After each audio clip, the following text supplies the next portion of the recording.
Really, for me, the prize is about bringing people together. Nurturing your young minds and helping to shape your futures. So to be able to bring them all together and celebrate that is fantastic. Wherever I am and wherever I am, whatever office block I'm sitting in. You just got to keep going the way you're going. I want to show that it is possible. If you're lucky, you're lucky.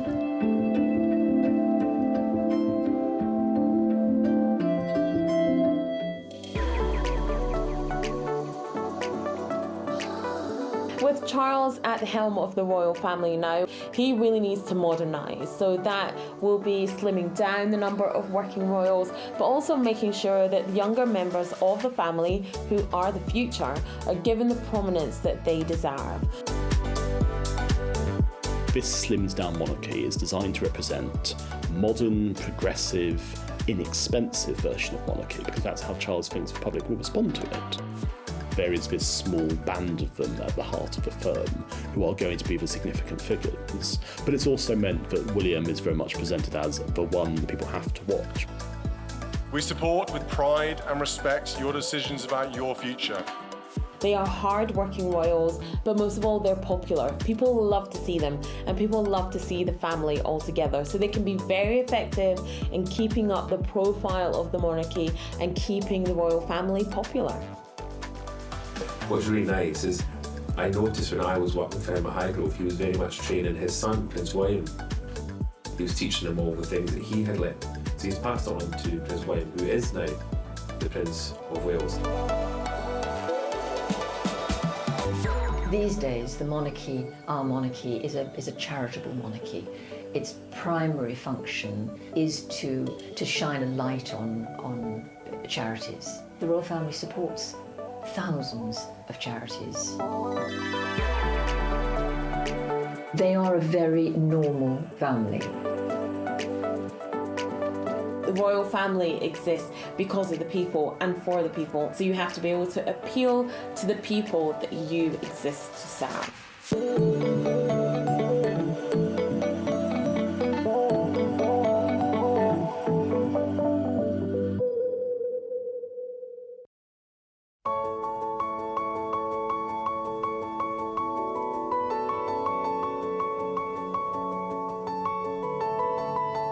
Being a member of the royal family has never been easy.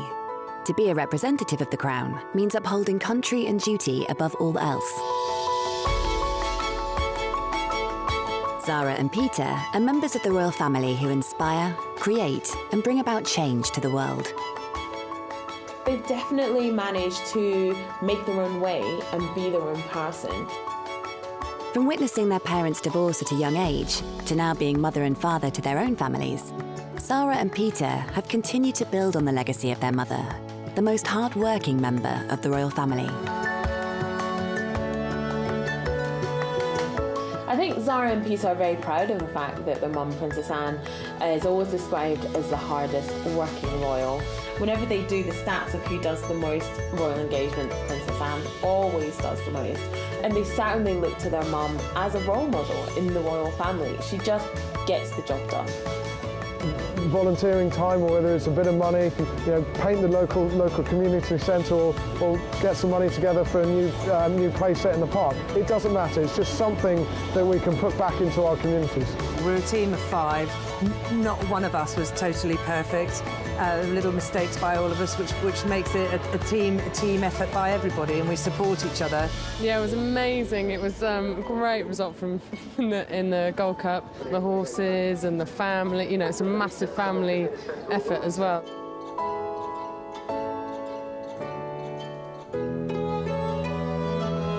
For their lives led outside of the monarchy, they are applauded for being relatable and continuing to show determination and grace, making the future of the monarchy a strong one to see.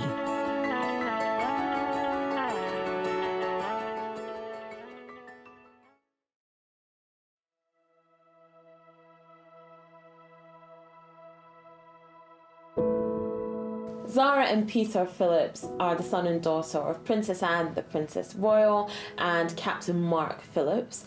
And they certainly had a privileged upbringing, and they will admit that themselves. Whether they were going sailing, whether they were on yachts, whether they were travelling, they definitely had the best of everything. Peter was actually Queen Elizabeth's first grandchild. He has grown to be looked at as a role model to Prince William, and, in the words of his late grandfather, the Duke of Edinburgh, a winner. Zara's first name was suggested by the then Prince of Wales, her uncle Charles. She was christened on the 27th of July 1981 at Windsor Castle. Peter's birth welcomed a 41-gun salute from the Tower of London and was christened on the 22nd of December 1977 by the Archbishop of Canterbury, Donald Coggin, in the music room at Buckingham Palace. It's clear what his birth meant, as we see the adoration of Peter through Queen Elizabeth's eyes, her first grandchild. The two siblings grew up describing their childhood as privileged. They would spend a lot of time playing around with other children, like Prince Harry and Prince William. Together, they have shared places such as Sandringham, Balmoral, and Windsor, and are believed to have been incredibly lucky to share a lot of their time with loads of other children. I imagine you and Zara must have had so much fun growing up in that sort of environment and being able to make the most of that. Incredible. We had a lot of fun. I mean, there's a lot of space for kids to run around with, but it wasn't just us. It was the Waleses and Freddie and Ella Windsor and the Gloucesters, and so there was quite a gang of us growing up in that age, and it was a lot of fun. We caused quite a bit of mayhem and chaos, but fortunately, we don't think we broke too much. Yeah, and when you played sword fighting, there were always the odd suit of armour kicking around to grab us. Yeah, they drew the line of taking things off the wall. Oh, okay. They definitely felt very lucky. They got to travel and meet these amazing people and do all these amazing things, but they definitely have made their way in the world as well. Peter was also rumoured to be the late Queen Elizabeth's favourite grandchild, as she thought Peter had inherited the resilience that's so characteristic of his mother, Anne. Both Zara and Peter Phillips went to Port Regis School in Dorset before, like many members of the royal family, they went to Gordonstoun in Scotland, and that's actually where King Charles III went to school as well. Many members of the royal family have been educated, including his sister and his grandfather, Prince Philip, and his uncles, Edward and Andrew and Charles. This is a boarding school in the very north of Scotland, very much outward bound, very good for security. It's teaching people not so much academic rigor, it's not a very academic school, but a school which is very good about teaching leadership and public service. They all have to serve time in the they have their own fire brigade, they do a lot of stuff with climbing and sailing. They would often return home from school to their father and Princess Anne in the holidays, and they knew that to have freedom, they had to earn it. Respect was a huge part of the family's attire, so if there was spilt wine on the carpet or a broken vase on the table, they knew father, for one, wasn't going to be pleased. Their mother Anne, however, had long been praised for her tireless work ethic, but it would appear that she was never too busy for her children. Her relationship with her children has proved to be an inspiring one, with Peter and Zara both saying that they feel lucky to have her and want this to correlate with their own families. This says a lot about the way they raise their own children and how the future of the monarchy sets up to be one that comes from a nurtured background. There's a great deal of respect for Princess Anne. She's someone who just gets on with the job with a very little fuss. She's not briefing the press the whole time. A lot of work she does is totally under the radar. She had 214 engagements last year, 2022, the most of any member of the royal family. I think people respect the fact that she just gets on with the job, doesn't complain. She was like that really as an equestrian. She'd fall off the horse and just get back on and not make a fuss. And this no-nonsense approach, which she inherits very much from her parents, is how she continues to this day. How important is it, do you feel, Mum, for the future of this fund, the viability of this fund, the publicity that accompanies you where you go? It's obviously an important factor. Well, I hope that it will... I mean, people nowadays are much more questioning, I think, about where their money goes when they're giving to charities, which seems to me perfectly fair.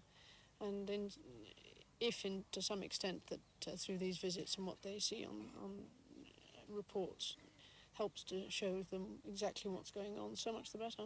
I mean, that would probably be its main advantage. Princess Anne has been deemed the hardest working royal, while simultaneously staying out of the public eye over the years. The values of keeping her personal life to herself reflected how she chose to raise her 2 children, and whom she opted not to give royal titles. I think Zara and Peter are very proud of the fact that their mum, Princess Anne, is always described as the hardest working royal. I think once Zara had a conversation with Princess Anne about if she would ever retire, and she said it was a very short conversation and a very short answer, and we obviously know that means no. And you know, Princess Anne, whenever they do the stats of who does the most royal engagement, Princess Anne always does the most. And they certainly look to their mum as a role model in the royal family. She just gets the job done. Much like herself, Anne also wanted to give her children the opportunity to live a private life out of the glaring public eye, and give her children a chance at a normal life. Peter and Zara don't have royal titles because their mother, Princess Anne, the Princess Royal, didn't want them to have them. Didn't think that it was necessary, and didn't want them to have that pressure of being Her Royal Highness or of being, you know, prince or princess. And they have said, Zara and Peter themselves have said, that they're grateful that they didn't have those royal titles, and that's enabled them to really make their way in the world. Although Zara's early years showed tough love, she also has her father to partly thank for her and her brother's chance at a normal life. Anne married Captain Mark Phillips on the 14th of November 1973 at Westminster Abbey. And, at the time of their wedding, Phillips had actually rejected the offer of an earldom from the Queen in hopes of wanting to stay a commoner and not ascend into the ranks of royalty. This meant that they were private citizens and had to work for their own money. And I think they just felt that in a modern democracy, this didn't really fit. They're not working royals, they've had to make their own living.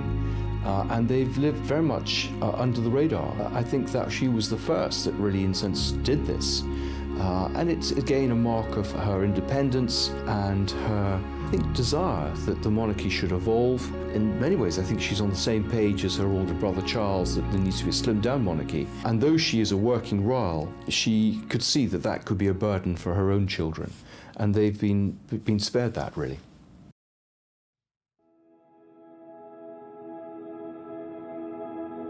Their mother's marriage to Phillips ended in 1992 when Peter was 14 and Zara was 10. Unfortunately, this was due to a rocky marriage, which eventually led to a divorce. They were rarely seen together and were thought to be involved in extramarital affairs. These problems entered the public eye when, in 1985, Phillips fathered a love child with the New Zealand art teacher Heather Tonkin. The pair separated in 1989 and divorced in 1992. Well, the marriage to Mark Phillips was, to a large extent, successful initially, but they both had affairs. I think they found that they were not totally compatible, despite their shared love of riding. And she herself is supposed to have had an affair with a police protection officer. When Princess Anne was divorced from Captain Mark Phillips, it definitely had an effect on the 2 children, on Zara and Peter, but they said that their mum did their best, well, their parents did their best to shield them from it. But obviously, you know, it was nearly the 90s, it was around 1989 when they got divorced, and it was definitely a different time. It was kind of unheard of in the royal family at that time, and so it was all over the newspapers, was a big scandal. But they said that their mum did their best to try and shield them from all of that. They do socialise together, but in the early years, like any siblings, they did have their share of arguments. But I think when their parents divorced, that brought them closer together, and they've remained close ever since.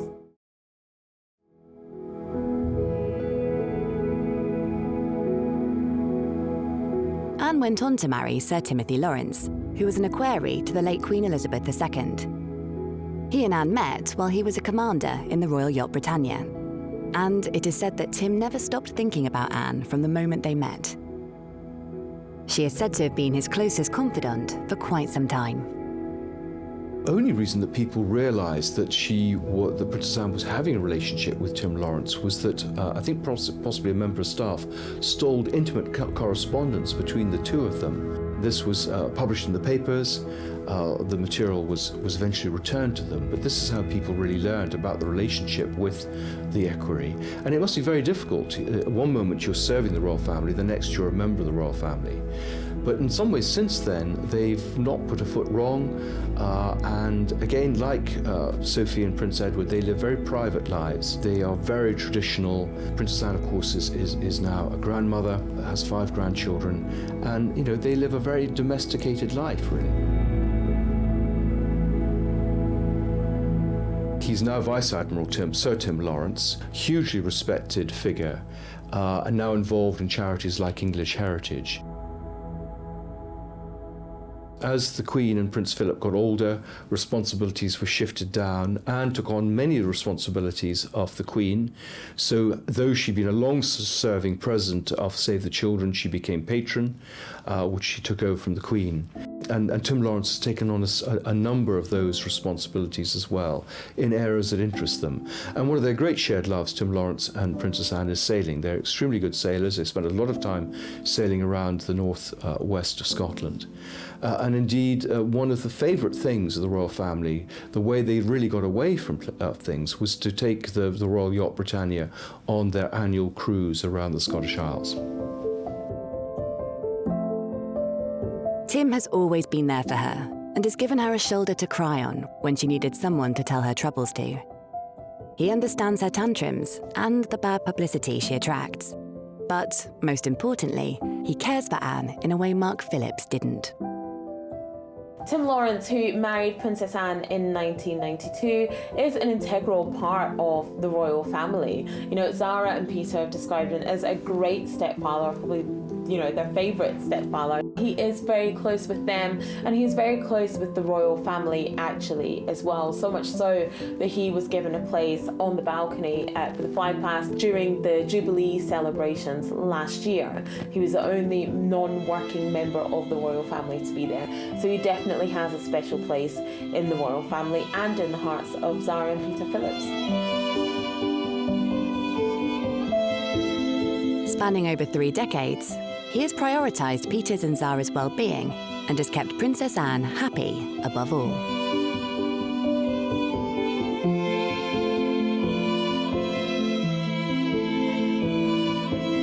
Zara followed in her mother's footsteps, becoming a skilled equestrian.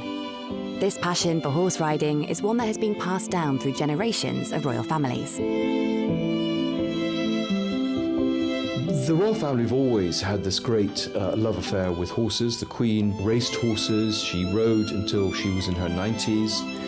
And Princess Anne inherited this love of horses, was fearless as a child, and was a very talented horsewoman. And as a result, was representing her country at various 3-day events in this country, at the Olympics.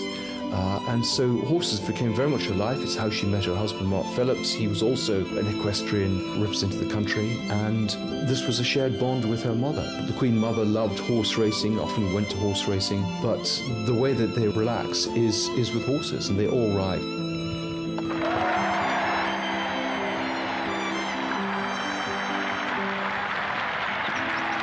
For the last 4 years, she's been coached and trained by Mrs. Alison Oliver.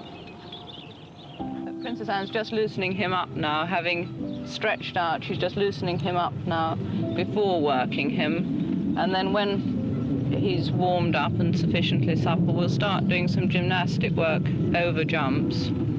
Doublet, who would go to Munich with the princess if she's selected, was originally a present from the Queen, the same horse on which Anne won the European 3-day championships last year.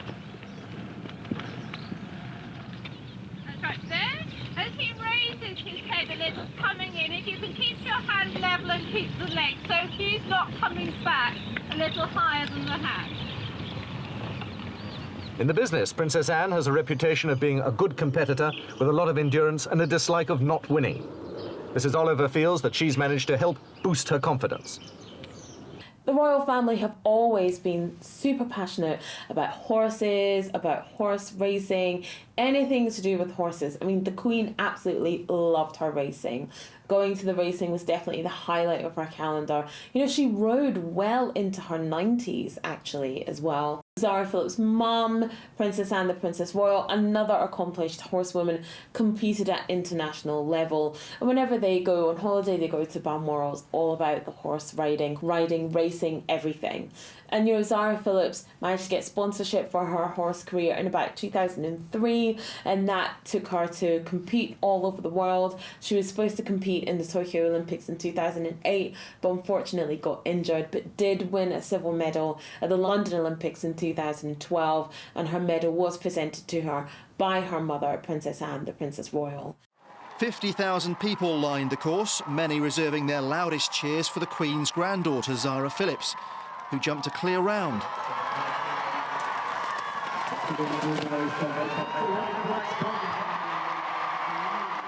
Phillips would end with a silver medal in the team event and received it from her mother, the Princess Royal. It was a moment cherished by the home crowd and by the royal relations.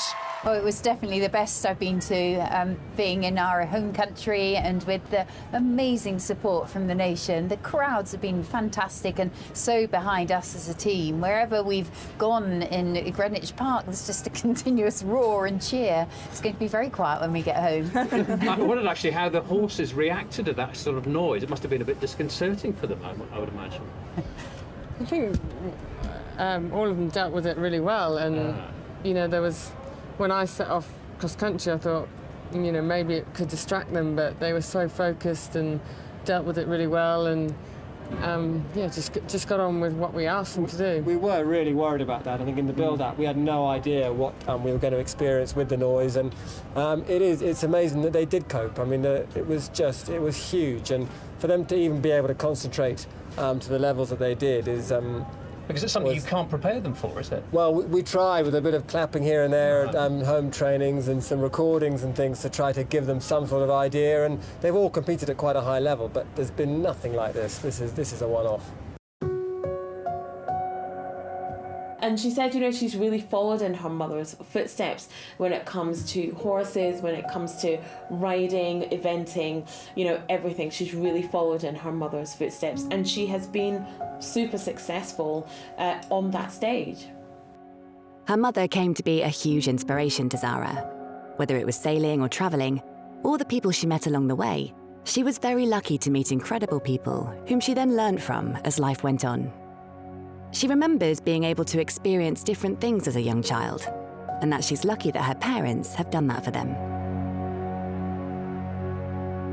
Zara Phillips and Princess Anne the Princess Royal are very, very close. They get on well, but they do have different personalities. Zara's a bit more outgoing. Princess Anne the Princess Royal, she's a very hard-working royal, but she's a very, very private woman. You know, she's very much the epitome of keep calm and carry on. But they do get on despite their differences, and they are close. A casual canter in the sunshine in her grandmother's back garden. No ordinary horse and rider, of course, but former European champion and Olympic hopeful Zara Phillips on her now retired gold medal winner Toy Town. He was the horse she was set to ride at the Beijing Games, missing out at the last minute when he sustained an injury. Now, 4 years on, she will have another chance to compete on her new contender, High Kingdom. 5 weeks to go, Zara. How are the nerves? Yeah, I mean, you know, it's still, with horses, it's still a long way to go, and we've just had team training, and, you know, we've got another session, and but yeah, it's all getting much closer, and everyone's getting more excited. You've been here before, and unfortunately Toy Town became injured. How do you feel in the run-up now with High Kingdom? Yeah, I think, you know, it's not just me who's had that problem before, you know. I think everyone on the team has had a problem in the past, and you just got to keep going the way you're going, I think, and, you know, if you're lucky, you're lucky. Her career in equestrianism led her to become a director at Cheltenham Racecourse. Within her role, Zara was able to promote the equestrian team Great Britain as they prepared for the 2021 Tokyo Olympic Summer Games. Zara, that was an exciting race. Are you proud to see the winner there? Definitely. It's a very good race. What was your view of the last couple of furlongs then? I was just glad he got home in front. Definitely an exciting race. It didn't look as though he was going to win it at one stage, didn't it? It was a great finish for him. Yeah, I think. I don't know what's riding the horse. He's won anyway. That's the good thing. It also led her to obtain a number of endorsement deals with a slew of high-end brands, such as Outdoor Clothing Muster, which is worth an estimated $1.55 million, and Ours, worth more than $100,000.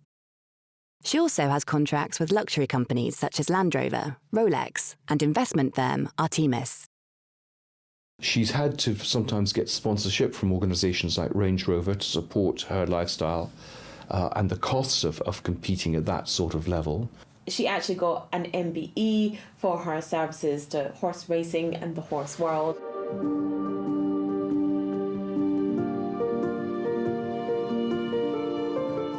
Zara launched her own jewellery line, the Zara Phillips collection, in collaboration with Australian jewellery designer John Kalija. How did that come about? Oh, it was quite by chance. Zara Phillips is very much involved in the Australian Magic Millions Racing Carnival, and Zara was galloping her horses along the Gold Coast beach, and I was asked to bring along my Kalija jewellery collection for her to wear, and she just fell in love with our pieces, which was really, really lovely to see. And we sort of got talking. Actually, the ring got stuck on her finger, and we couldn't get it off. So she had it on for 3 days. So I said, maybe we should do like a partnership. And we did this. We came up with this collaboration of Zara Phillips and Kalija co-designing this range of jewellery that has equestrian influences throughout the design. One of the rings being the saddle ring, and another one being the coronet ring. So yeah, and it just flowed. This is now 3 years down the track from when we first met, and we're very, very excited about tonight because it's the official launch of the collection tonight right here in the Royal Arcade in London, right at our store. It's very nice, isn't it? We spoke to John before. It seems quite exciting to have your own jewellery range. I know, it's crazy, and so many people. It looks beautiful though. It's really incredible to see it out and about. I'd imagine it's everybody's dream to design sort of jewellery. I know you've done clothing and stuff before, so where did you start with jewellery? Well, I didn't really, John's the creative one. I just said what I didn't like really, and just to be some pieces that are really beautiful, yet wearable, classic, understated, but then maybe in the future be able to kind of roll with that and go more bling, more elaborate. But yeah, I just wanted pieces that you could wear every day and be able to wear them into night, still look as good during the day as at night. And for those people who are busy all the time and can just wear diamonds, all the time and be worked in or whatever that needs to be done in them. Tell us about the actual designs of it, like you say, equestrian influenced. So how did you go about deciding what they'd look like? Well, I worked very closely with Zara. I mean, to be honest, I don't know that much about horses, and Zara didn't know that much about jewellery. So it made a really nice partnership that we were able to complement each other really nicely. And I wanted the pieces to be very wearable, very, very accessible. They're very, very, very collegiate quality, and they're really beautifully made, and they're very special. And yes, seem to be very popular, so that's really good. Peter and Zara say their mother is a huge inspiration, not only to the country, but to them as a family. Her work ethic and her dedication are something that they think the whole family has always aspired to, at least, get somewhere near. Peter Phillips was very successful. He was head boy. He went on to do sports science at Exeter, and then from there went into various jobs connected with sports sponsorship. At Jaguar, he moved at one point to Hong Kong, is now managing director for a company called SEL. So he's done very well for himself in his own chosen field.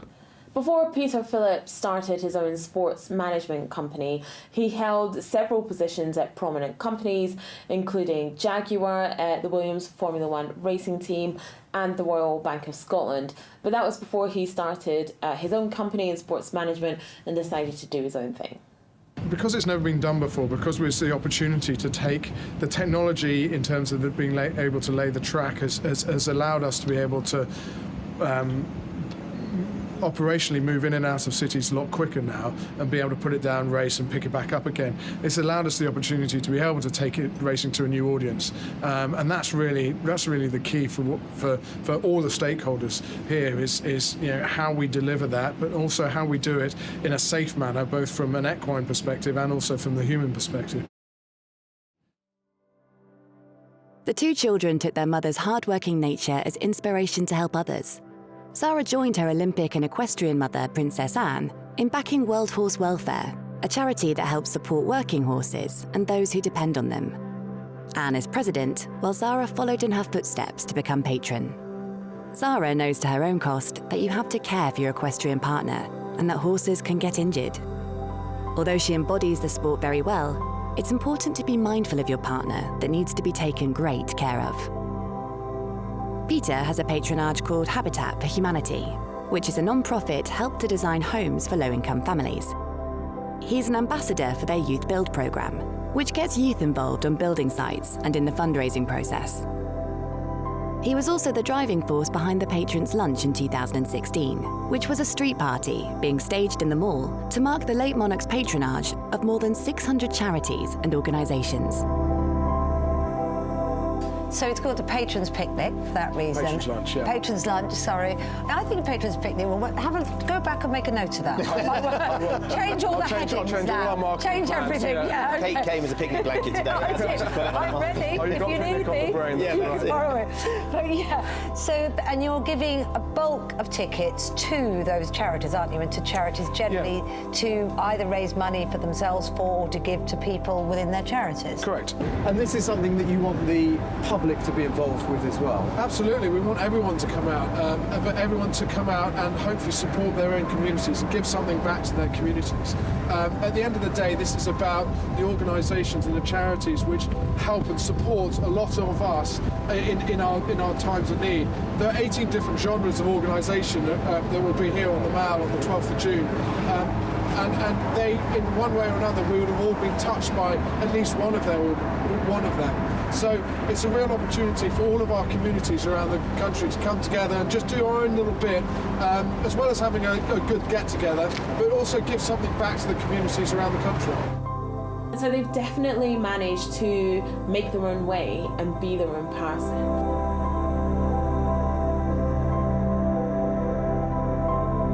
Peter Phillips' first love would be Autumn Kelly, who he met when he attended the 2003 Canadian Grand Prix, when Peter was working with Williams F1. She did not know until 6 weeks later, when she saw him on television, that he was the late Queen's grandson.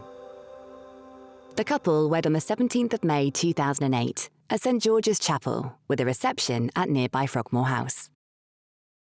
Peter Phillips has 2 children with his ex-wife, Autumn Kelly, who they got divorced in 2020, and their names are Savannah and Isla. Unfortunately, the couple aren't together today. Their marriage lasted 13 years up to 2021. This is due to their relationship growing apart. Having the children's best interests at heart, the two have decided to co-parent their daughters, making them a priority in the relationship and remaining amicable. Mark Phillips, after marrying second wife Sandy Pfluger, said that after the birth of his son's children, Peter is seen to be a great father, much better than I ever was.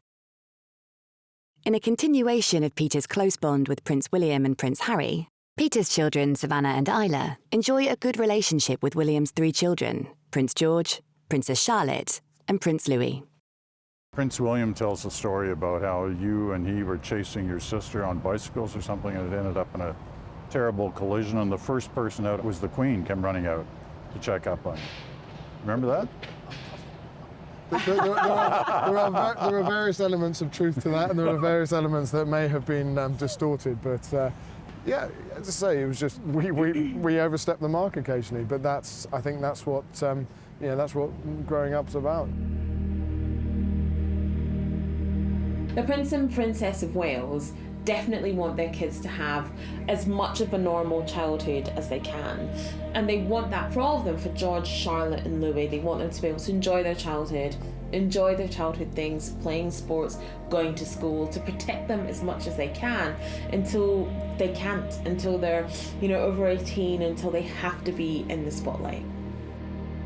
Later in 2021, Peter went on to date Lindsay Wallace, who was a school friend of Zara's from Gordonston. Lindsay and Peter grew close after a school reunion, following the breakdown of both of their previous marriages. Peter Phillips announced his divorce from Autumn Kelly in 2020, and Zara actually set him up with one of her friends, Lindsay Wallace, and they were seen together at the Jubilee celebrations last year, and they're now thought to be an item, so we could see another royal wedding on the cards. For Zara, the man of her dreams would also be a sportsman, Mike Tindall. Zara Phillips became Zara Tindall in March 2016. Zara is married to Mike Tindall, a former English rugby player. She met actually in a bar in Australia. She was going to support the rugby team. He had been dropped for the game and was in the bar drowning his sorrows, and they were introduced through mutual friends. And they're two very sporty, very gregarious, very rather loud characters who were united by their love of sport. Zara and Mike met in November 2003, and he says that they sort of were friends at first, that they just became friends and then really good friends and then took it to the next level. And he's been the one that's been credited with, really pushing Zara to take her career in horse racing, horse riding, eventing more seriously. He's very caring, he's very supportive, they're very supportive of each other publicly and privately. They do come across as very good friends, and they moved into a cottage on their mother's estate before their engagement was announced in 2010, and they were married in Edinburgh in 2011.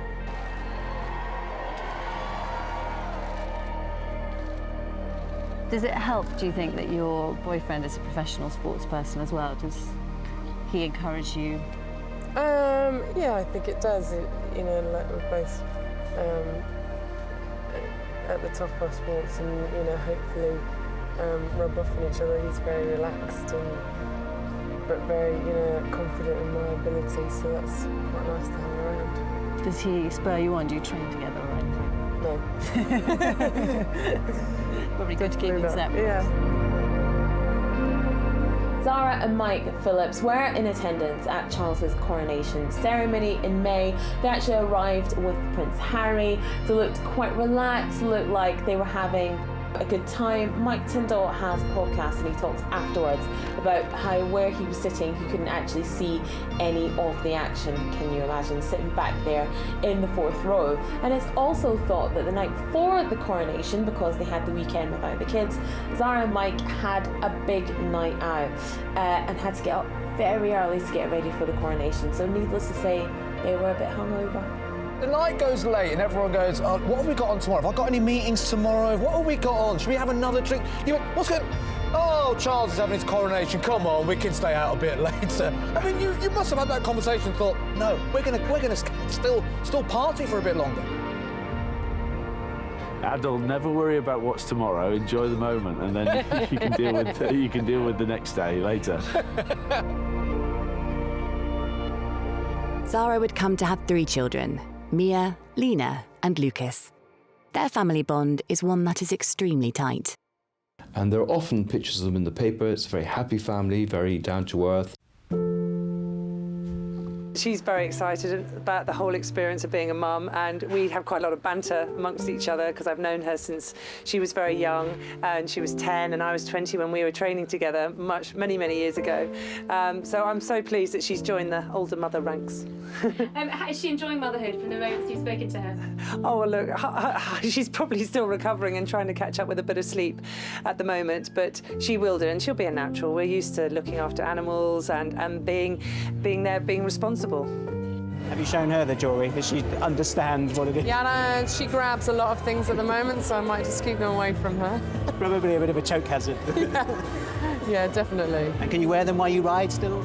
Yeah, I mean, they're flat enough and, go under the gloves, so yeah, I'm hoping that we can. Mia, Zara's little daughter, has already a piece of collegiate piece, diamond bracelet. My little daughter designed it for Mia, Zara's daughter. So, yeah, she's taking over the reins, so to speak. Watch out. Yeah. And do you think she'll end up bringing her daughter along with her for events? Oh, I'm quite sure she will. I mean, my children come along to some competitions as and when it suits, and if they're not at school, she probably will have the baby with her to begin with, and she'll have somebody there to help her. And Mike, I'm sure, will be very much hands-on as well. So, hey, look, they'll be like any normal family, and she'll be really looking forward to getting back in the saddle again, I'm sure. And of course, it's a royal baby, 16th in line for the throne. What will the child's upbringing be like, do you think? I would say her upbringing will be very normal. Zara is a really normal person to be with. She's great fun, and I'm sure she'll do the same for her child as well. So, you know, they're great fun. You probably wouldn't even know if you were out in the streets, you'd meet Zara, and you probably wouldn't realise who she was. But they're great fun to be with, and she's been brilliant with my children, so she'll be perfect with her own. Brilliant. So Mike and Zara together, I mean, as parents, do you think they'll be quite relaxed parents? I would say so, yes. I mean, they're relaxed, fun people to be around, and I'm sure that then will go on to their children and future children. So they will be very supportive of each other with both their careers and everything else. So the children will fit in with their lifestyles, as was with Zara herself. So, yeah, no, I wouldn't see there being any favouritism going on. Do you feel then that it would be quite a different upbringing to George in terms of the difference in how they treat him? Oh, I'm sure. You know, even though from George's point of view, I'm sure that they will try and do the same for him. As you know, this day and age, the lifestyles of the royals are becoming more relaxed and more normal, so to speak. So, from Zara's point of view, you know, she will make that effort to Mia very much not a normal family, earning a living and enjoying life. And just one more. Do we think potential future Olympian in the daughter? I mean, obviously well bred for sport. What do you think? Oh, look, she's a baby. She's not even a day old yet. Who knows? Look, you strive to do well. I came from very successful parents as well, and you want the best for your children. But you know, Zara's got another Olympics to aim for. Hopefully, if we can still be back on a team together. You know, London was so special. Look, if the baby is happy and healthy, and I'm sure she'll be given every opportunity.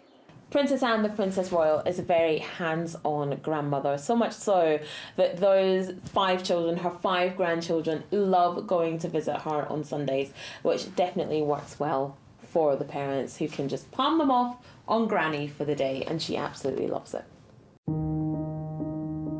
Zara is believed to be an excellent mother. She's been open about her struggles to balance quality time with kids, as well as having a career and fitting everything in around it. Her husband said of her parenting style that she punishes herself for going to work, only because she doesn't want to leave them behind. Zara's youngest daughter, Lena, was quick to follow the legacy of hard work that was pushed by her mother and grandmother, and actually joined Princess Anne for a day's work when she was just 3 months old, in an advert for pram company Eye Candy, another brand Zara is an ambassador for. In the advert, Zara cuddles her newborn before placing her into a car. A spokesperson for Eye Candy confirmed that Zara has been given another credit for her glowing CV as an Eye Candy parent. The discipline for the sport is that motivation to do well, to produce results. I was keen to get back riding from a break, because I'd obviously been off for much longer this time. I do like my family being at events, and the Eye Candy for Land Rover is perfect for our lifestyle. You know, it fits in with everything that we're doing.